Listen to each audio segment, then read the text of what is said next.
Shalom saudaraku, salam sejahtera bagi kita semuanya. Selamat bertemu kembali lewat ibadah kita hari ini. Khotbah yang akan saya bagikan bagi kita pada sore hari ini, firman Tuhan saudaraku yang berkata kepada kita dalam kitab Ulangan, ya, kitab Ulangan pasal 30 ayat yang ke-19. Demikianlah firman Tuhan. Aku memanggil langit dan bumi menjadi saksi terhadap kamu pada hari ini. Kepadamu kuperhadapkan kehidupan dan kematian, berkat dan kutuk. Pilihlah kehidupan supaya engkau hidup, engkau dan keturunanmu. Ini. Saudaraku, di akhir zaman ini banyak orang ketika dia sudah merasa bersalah, dia tidak mau cepat-cepat kembali kepada Tuhan. Malu, udah terlalu sering aku minta ampun sama Tuhan gitu ya. Udah terlalu sering aku datang kepada Tuhan dengan air mata. Tahu-tahu jatuh lagi aku dalam dosa, malu aku, ndak usahlah, ya udahlah, sekali mandi basahlah sekalian. Lalu dia hidup dengan dosanya, dia tidak mau datang kepada Tuhan. Ya, bahkan ada orang peduli amat toh juganya orang yang beribadah dengan yang tidak samanya. Malah kadang-kadang kami ini lebih hebat, lebih bebas dari mereka. Mereka di gereja nggak boleh ini, nggak boleh itu, bawa persembahan. Udah tahu sekarat sekarang ini kehidupan dunia semakin sukar, semua harga makin naik, tapi di gereja tetap persembahan. Ini banyak saudaraku, ya, banyak. Mereka memilih jalan yang salah. Tetapi pada sore hari ini Tuhan memperhadapkan kepada kita dua kemungkinan, ya. Firman Tuhan berkata pada hari ini, langit dan bumi menjadi saksi. Aku perhadapkan kepadamu kematian dan kehidupan, berkat dan kutuk. Tetapi Tuhan mengajak kita memilih kehidupan. Firman Tuhan berkata, tetapi pilihlah kehidupan supaya engkau hidup beserta keturunanmu. Saudaraku, dalam kitab Yehezkiel pasal 33, perhatikan ini. Kitab Yehezkiel pasal 33 ayat 12 sampai 16. Baca ini. Kitab Yehezkiel pasal 33 ayat 12 sampai 16. Baca ini saudaraku supaya kita mengerti. Firman Tuhan yang pertama berkata, ayat 12 sampai 13, kebenaran orang benar yang sudah dilakukannya selama ini tidak dapat menyelamatkan hidupnya jikalau orang benar itu jatuh dalam pelanggaran dosa. Nah, perhatikan. Kebenaran orang benar yang sudah begitu banyak dilakukan ibadahnya yang tidak pernah saudaraku lalai, persembahannya, persepuluhannya, ucapan syukurnya, semuanya dia lakukan. Ibadah malam tidak pernah saudaraku lalai. Tetapi firman Tuhan berkata itu tidak bisa menyelamatkan ketika orang itu kembali jatuh dalam dosa. Ini perhatikan. Ini keras peringatan firman Tuhan ini kepada kita.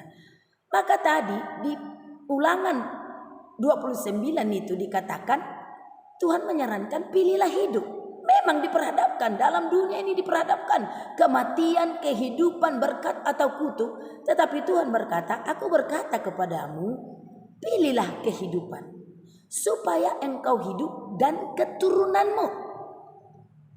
Karena kebenaran yang kita lakukan itu, kalau itu menjadi kebanggaan, kalau itu menjadi sesuatu yang dimegahkan, sehingga seenaknya kita jatuh dalam dosa yang besar, dosa yang menyakiti hati Tuhan. Tuhan berkata, kebenaran yang selama ini dia lakukan tidak dapat menyelamatkan orang itu. Ketika Tuhan berkata kepada orang benar, engkau akan hidup. Engkau akan hidup dan mendapatkan hidup yang kekal. Tetapi dalam perjalanannya bersama dengan Tuhan, dia jatuh dalam pelanggaran yang besar, dosa yang tidak pernah dia datang, dia minta ampun kepada Tuhan. Tuhan berkata kebenaran itu tidak dapat menyelamatkan hidupnya. Ya pasti mati. Yang kedua, ayat 14 sampai 15. Orang jahat yang divonis mati, perhatikan. Tadi orang hidup diberikan kehidupan, dijanjikan sorga, hidup yang kekal. Tetapi dia jatuh dalam dosanya, tidak mau bangkit, tidak kembali kepada Tuhan. Tuhan berkata pasti dia mati. Tetapi orang jahat yang divonis mati, dalam ayat 14-15 dalam kitab Yesaya 33 tadi, orang jahat yang divonis mati bertobat, berusaha melakukan perintah-perintah Tuhan. Sama seperti seseorang penjahat yang ada di samping Yesus ketika dia ada di kayu salib.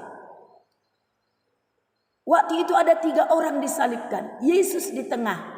Yang kiri kanan Yesus adalah penjahat. Salah satu penjahat tidak mau bertobat. Dia memilih malah memfitnah Tuhan. Allah, katamu kau maha kuasa. Padahal tengoklah, samanya kau dengan kami tergantung di salib ini. Mana ada, buktikanlah. Dia memilih tidak sadar akan kesalahannya.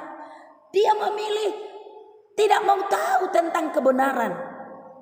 Tetapi orang yang di satu lagi, di sebelah Yesus, dia berkata, kau tidak malu. Kita ini dihukum karena dosa kita. Dia sadar, saudaraku. Divonis mati di kayu salib, dia sadar itu karena dosanya. Tapi dia berkata, tetapi orang ini, Yesus ini, divonis mati bukan karena dosanya.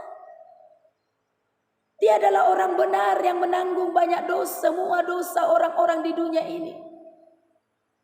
Lalu dia berkata dengan memohon belas kasihan kepada Tuhan Yesus.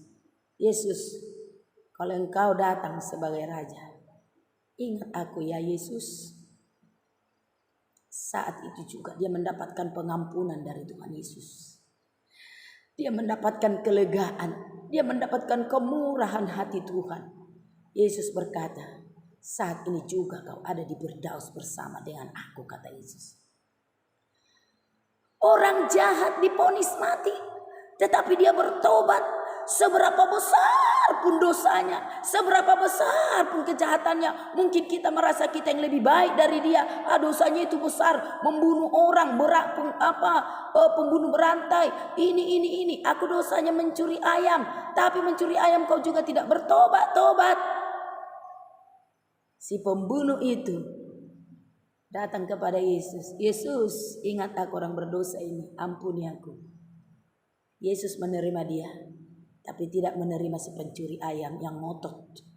Dosanya lebih kecil dari orang lain.